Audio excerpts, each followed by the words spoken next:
The early modern period, a time which we usually associate with the transformation of religion, specifically the Reformation, from 1517 to 1648. This was a period rooted to the core with the conflict between the Catholic Church and Protestant reformers.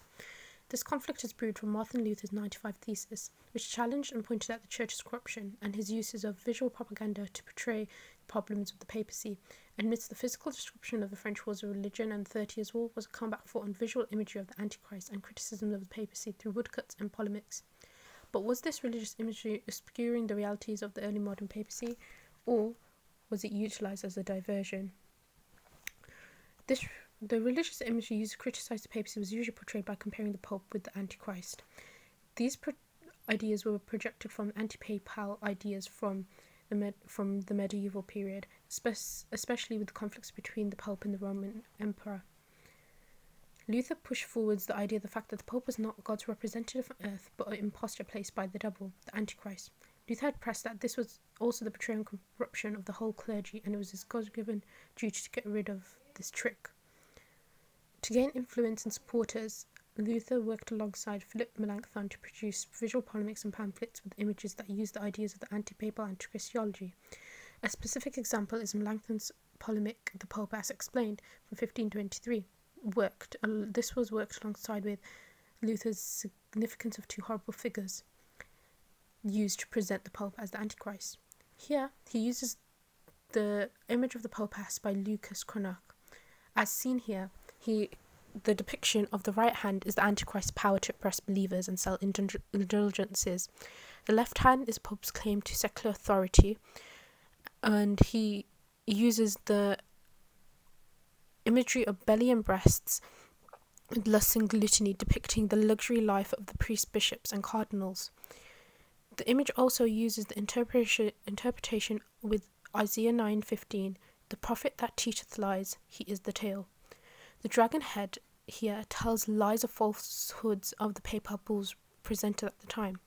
Melanchthon uses this imagery to produce and critique the sphere of propaganda to showcase the papacy as pseudo-Christians that sold indulgences, worshipped relics, and endowed purgatory masses. Such imagery is very much opened the eyes and persuaded people to join the Reformation against the Catholic Church, as Luther's thesis itself was based on the 1517 indulgences that he saw from Johann Tetzel's marketing strategy by using money as a way of atonement as a substitution for faith.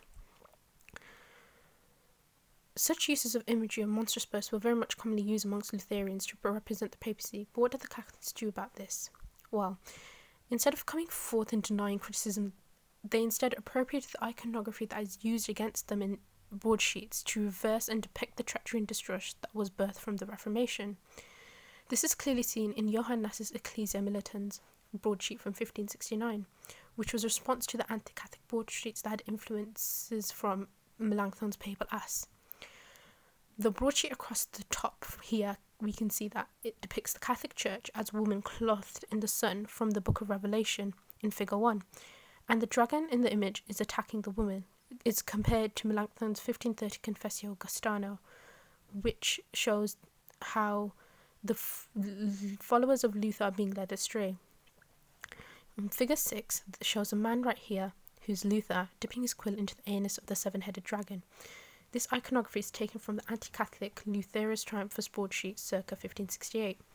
Nash changed the original that of the Jesuits dipping their quill into the priest's excrement into this.